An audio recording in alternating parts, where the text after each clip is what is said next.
Hi! So in this exercise we're going to derive the wave equation for phonons in the long wavelength limit. And in order to do that we have to assume that the atomic planes only interact like springs. So they interact with nearest neighbors, nearest neighboring planes, and we want to get to the relation that is seen here, the wave equation. And we want to also to express this velocity here in terms of the effective mass of the planes, the force constant concerned with the relating to the springs that we were talking about, and the atomic distance.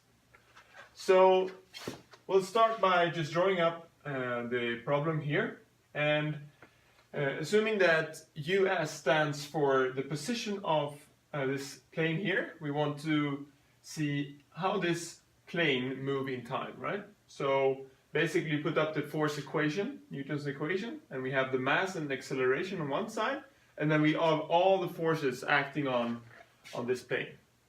And the forces acting on this plane, if you add them together, you get basically you get force from this plane here and the force from that plane here. So you get two compositions. You get the force constant is c, right? So you get the force constant times this distance here, and you also get, in addition, you get this one here, the force coming from this plane. And these two components you can see here, I define them like that.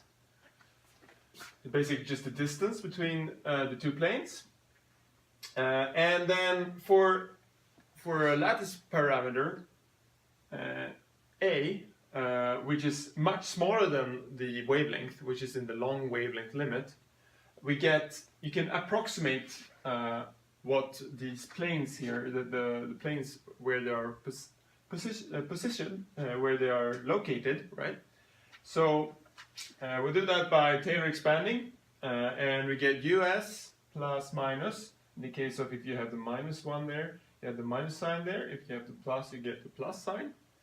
And then you basically just have the derivative of u in terms of x times the lattice parameter, and then you have the quadratic term. And if you put this relation in, you add these two forces, or the two contributions to the forces coming from the distances from this plane and this plane, you'll get this expression. You can first get some of these two, right? And then you subtract whatever is left of that. And you see that the derivative basically disappears in this case, since you have contribution from both this side and this side. So only the quadratic term will remain, and we'll end up with, so we put in this together, and you will get, you basically just get a squared times this factor here, and on this side, because the minus signs will take each other, will cancel each other, and then basically you can say that the constant v, which was in the formula for the wave equation, will be related to c, m, and a according to this. And you can see here by just doing a small dimensionality analysis, you can see that if you take the square root of this, you get 1/2 for this, which is basically the angular frequency. And then A has the dimension mass, so you get mass over, or it should be time here, actually. Seconds. Right, yeah, so 1/2, right? So it's correct. And then here it's meter. So you get meter over second. So basically that's this problem.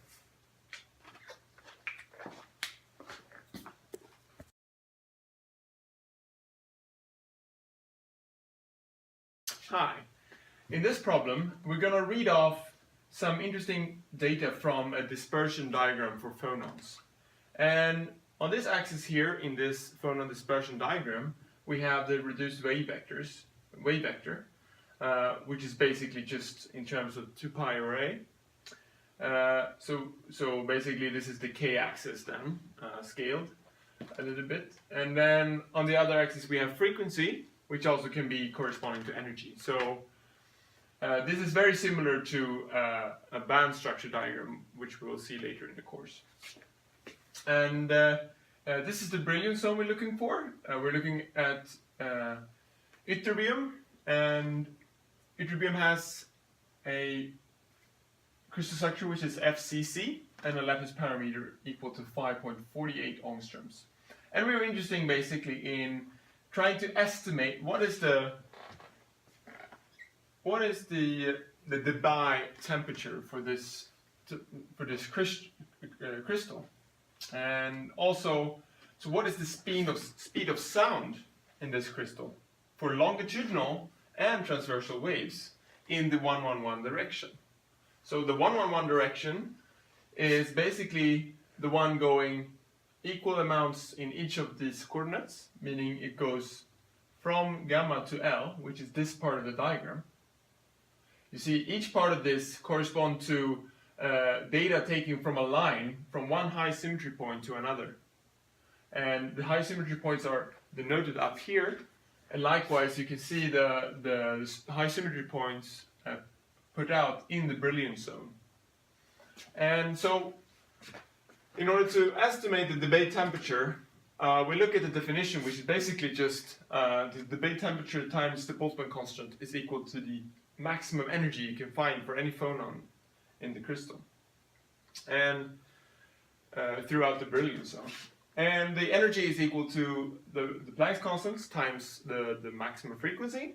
So basically, just by looking in the diagram here, we can see that the maximum frequency you have is basically 2.4 terahertz. So we put that in, and you get that the Debye temperature is 115 Kelvin. And then we're going to look at what are the velocity. And when we're looking at the velocity, we're looking at the group velocity. And the group velocity is the derivative of the angular velocity as a function with respect to the wave vector, the phonon wave vector, at where the phonon wave vector is equal to 0.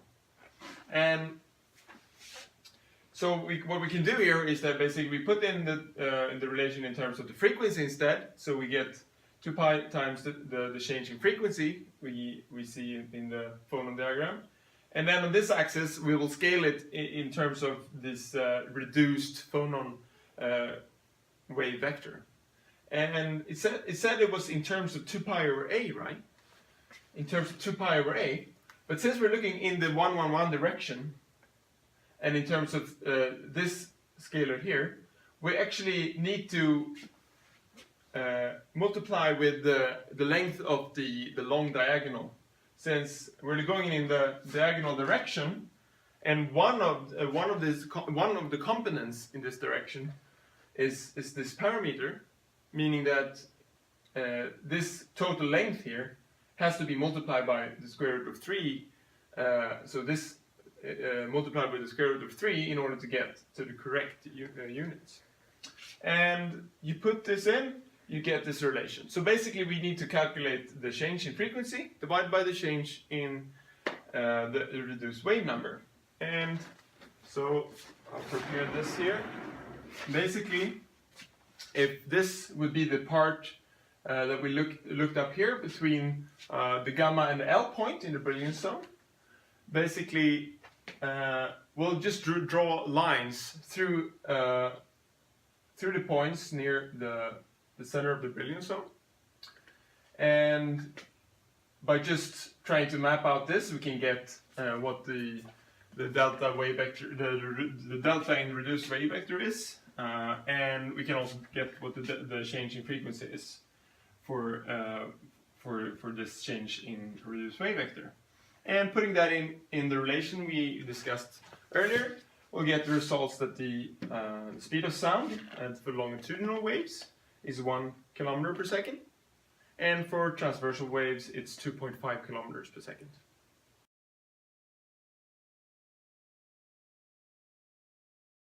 Hi, and in this problem we're concerned with heat capacity for silver.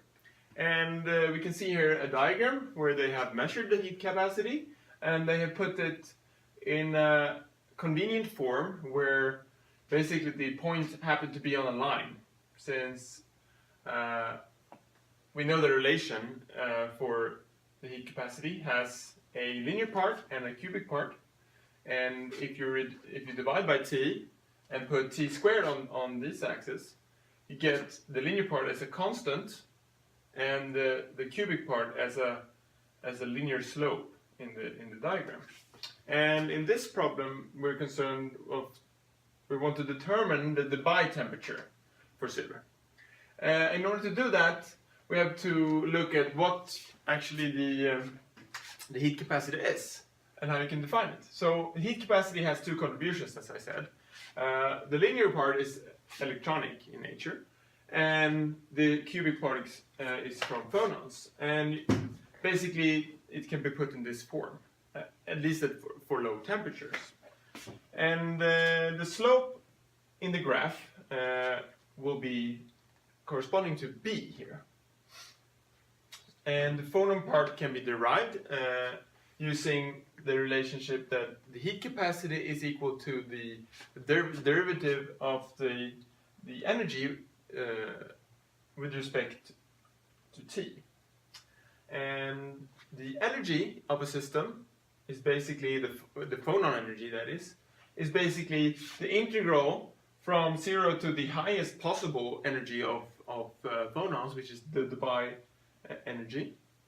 And you integrate over the density of states of phonons, or the density of modes, times the distribution of density, the distribution of modes.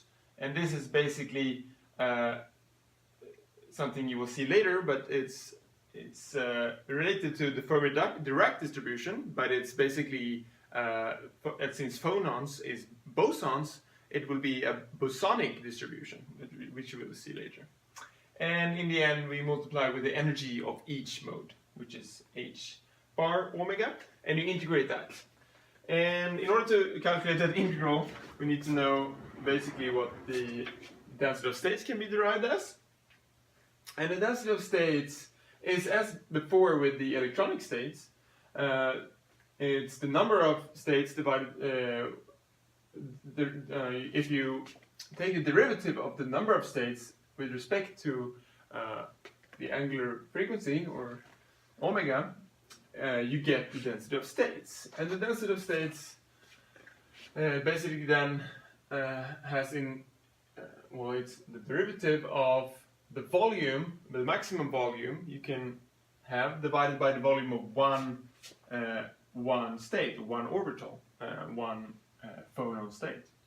And since each phonon state occupy 2 pi over L in the reciprocal lattice space, where L is the size of the crystal, and the total volume of K space where you can have, well, within K of course, that you could have phonons is the volume of the cube with radius of K, the wave vector. And doing this derivation, you get here, and basically if you use the relation that we can also use that in the Debye model. We use that the omega here is equal to the velocity times the wave vector. And using that relation, we get the final expression for the density of states. And when it comes to this bosonic distribution, it's basically the same as the Fermi-Dirac distribution, but you change the plus sign for a minus sign. And then putting that in, you get a pretty complicated integral, but it can be solved. And I won't be bothered to do it here. It's done a little bit in the book as well. And you can use a trick by substituting this for another variable. And then you get a lot of parameters out, and you only have dimension as integral, which you can do, or you could look it up what it is. And then you put in the values, and what you get is this form. And you see that it has the form that we expected it to have. It has a cubic form. And basically then you can use the fact that from the previous board here, we can calculate what b is here, since b is only simply the slope here in this diagram. So here I basically said that the slope is 6.8. See here, 6.8 milli per Kelvin squared mole divided by 40 Kelvin squared. So 40 is this length here, and 6.8 would be that one. So if you use that value and put that in here in the relation, you just swap the debate temperature for B. You can calculate the debate temperature, and it's equal to 225.3 Kelvin. Hi, and in this problem we're going to estimate the maximum value for the wave vector, for a phonon wave vector in aluminium, and we're going to do it in 3 different ways. First, we're going to use the spherical model, right? That all wave vectors are shorter than the Debye wavelength, and we will see how we do that. And in B, we want to use the Debye model, and also using the speed of sound and the Debye temperature. And C, we want to also just use the crystal structure and have an estimate of the maximum phonon wave number. So first off, we have A. And in the spherical model, basically, we start always with putting out the number of states that we have. And the number of states should be equal to the volume contained within a volume, a spherical volume, right? Where the Debye wave vector is the radius. And you divide that by the space that each mode takes. And in the reciprocal space, that is. And if you do that, you get this number, and then basically we estimate that Kmax should be equal to this. And putting in the numbers for N, and N for FCC is 4 atoms per unit cell, so that means 4 over a third. And then taking this, the cube root of this gives 1.528 angstrom to the minus 1. And in B, we want to use the Debye model.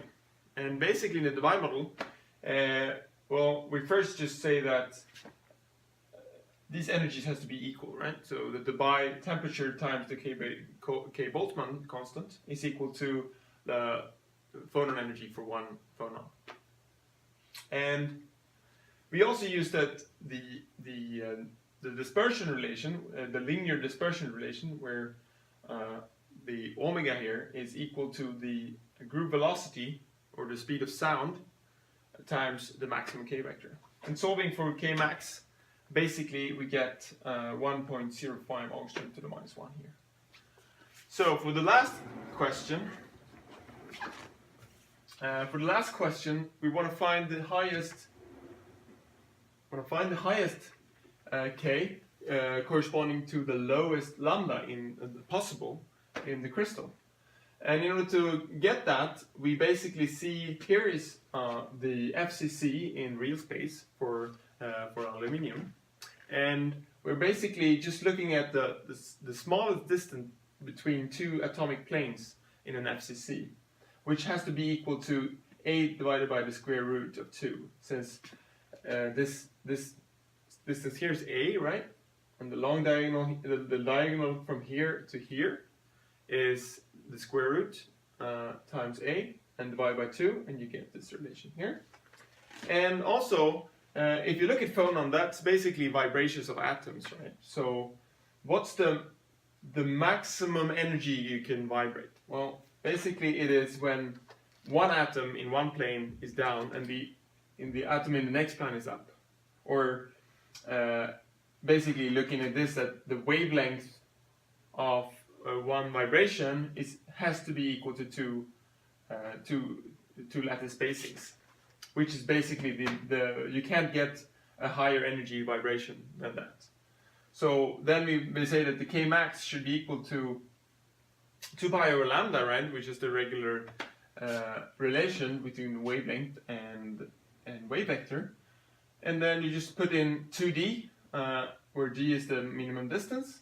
And if you put in a divided by the square root of 2, you get 1.1 angstroms to the minus 1. And so these are 3 ways to calculate the maximum K value for phonons.